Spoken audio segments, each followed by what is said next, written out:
안녕하세요. 오늘 시황에서는 미국 서비스업 경기 및 소비 심리 흐름을 한번 보겠습니다.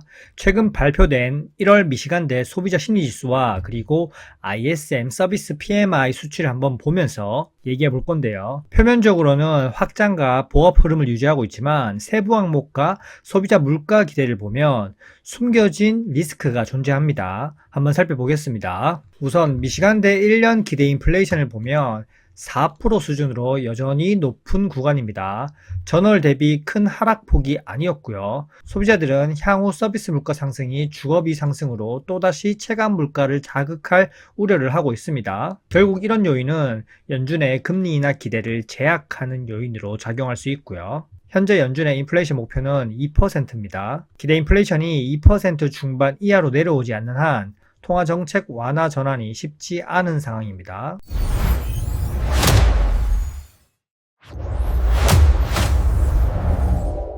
또 다른 지표 미시간대 소비자 심리지수를 보면 이번에는 57.3으로 예상을 상회했습니다. 지금 소비 심리가 계속적으로 추락하고 있었고 현재 57.3은 25년 8월 이후에 최고치를 기록했습니다. 하지만 역사적 평균으로는 상당히 낮은 구간이고요.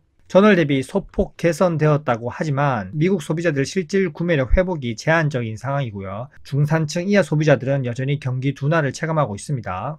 트럼프 정책으로 인해서 미국 내 고용에 대한 기대는 유지되고 있지만 물가 부담과 그리고 고금리 장기화, 금리 부담이 소비 심리 회복을 제한하고 있는 상황입니다. 본론으로 들어와서 보면 ISM 서비스 PMI는 53.8로 예상치를 상회하면서 확장 국면을 유지하고 있습니다. 서비스 PMI는 50 이상이면 확장, 50 이하면 위축 국면으로 판단합니다. 지금 미국 경제의 70% 이상을 차지하는 서비스업이 여전히 성장 영역에 있다는 점은 경기 침체 우려를 완화시키는 요인입니다. 전체적으로 헤드라인은 좋아 보이나 내부 세부 지표는 둔화와 개선이 혼재되어 있습니다. 즉 겉으로는 안정적으로 확장 국면을 유지하고 있지만 구조적으로는 리스크가 존재한다는 겁니다. 세부 지표 자세히 보겠습니다. 먼저 기업 활동 지수입니다. 57.4로 전월 55.2 대비 상승했습니다. 실제 서비스 생산, 영업 활동은 여전히 견조한 흐름을 유지하고 있고요. 이렇게 견조하게 나온 것은 연말, 연초 소비, 그리고 기업 서비스 수요가 유지되고 있다는 의미지만 이런 서비스업 지표는 후행 성격이 강한 지표입니다. 그러면 선행 성격이 강한 신규 주문을 한번 보시면요. 신규 주문 지수가 53.1로 전월 56.5 대비 하락했습니다. 다행히 50 이상으로 확장 국면을 유지했지만 성장 속도는 분명히 둔화됐고요. 결국 이것은 소비 여력 악화, 그리고 고금리 장기화 상황, 그리고 기대 인플레이션이 여전히 높다는 부담이 점차 수요 압박으로 이어지고 있다는 뜻입니다. 앞서 보여드렸듯이 기업 활동 지수는 강하지만 앞으로 들어올 선행지표 신규 주문 지수는 약해지는 구조라는 겁니다.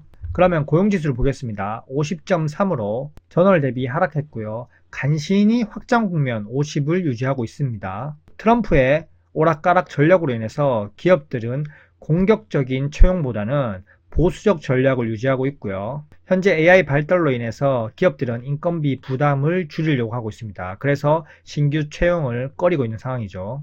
기존 인력을 유지하면서 인건비를 계속 줄여가면서 기업의 이익을 극대화하려고 하는 것 같습니다. 결국 시대적 흐름에 따라서 향후 고용 둔화 가능성이 있다는 점은 경계해야 되겠죠. 어찌 보면 중요한 지표인데요. 가격지수입니다. 가격지수는 66.6으로 오히려 상승했습니다. 가격지수는 계속적인 상승 흐름을 유지하고 있고 전혀 내려올 생각을 하지 않습니다. 서비스 물가 압력이 상당히 강하고요. 임금 상승 그리고 기업의 운영비 상승이 지속되면서 결국 가격 정가 구조가 유지되고 있는 겁니다. 소비자들도 알고 있습니다. 그렇기 때문에 소비자 기대 인플레이션이 계속적으로 높은 상황이고요. 결국 연준의 금리 인하 시점을 늦추는 핵심 요인이 가격 지수가 높은 영향이 상당히 큽니다. 재고 지수는 45.1로 전월 대비 상당히 급락하면서 50 아래로 떨어져서 확장해서 위축 국면으로 전환되었습니다. 결국 수요 둔화를 인식한 기업들이 재고 축소에 들어갔다는 말이고요. 향후 신규 주문 둔화가 계속될 경우에는 서비스 활동도 점진적으로 약화될 가능성이 상당히 큽니다. 우리가 미국 증시 상승에만 환호하기보다는 이런 세부 지표들과 미국 경제 흐름에 대해서도 알아갈 필요가 있는 겁니다.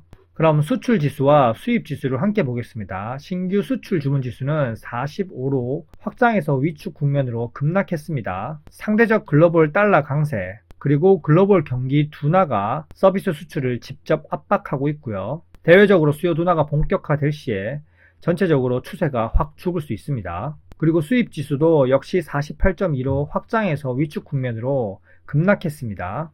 트럼프가 미국 내수 경제를 살리려고 노력하고 있지만 사실 내수 확장 강도는 크지 않고요. 기업들이 비용 관리 차원에서 수입 의존도를 줄이고 있을 가능성이 큽니다. 결국 미국 경제가 아무리 강하다고 하더라도 트럼프의 독재자적인 모습, 이랬다 저랬다 하는 모습으로 인해서 기업들은 공격적인 성향보다 보수적인 성향으로 전략을 바꾸고 있고요. 결국 종합적으로 보면 1월 서비스업 PMI는 53.8로 확장세를 계속해서 유지해 가고 있지만 세부 지표를 봤듯이 신규 주문이 둔화되고 있고, 그리고 고용도 둔화되고 있고, 재고와 수출을 급락하고 있는데 상승하고 있는 것보다 가격 지수입니다. 이런 가격 상승이 결국 소비자들에게 전가될 가능성이 크고요. 현재 확정 국면으로 활동이 유지되고 있지만 기업들이 소비자에게 가격 전가를 본격적으로 시작하게 되면 급격하게 꺾일 수 있습니다. 지금 당장 미국 서비스업이 꺾인 것은 아니지만 둔화 단계로 해석하는 것이 합리적일 듯 합니다.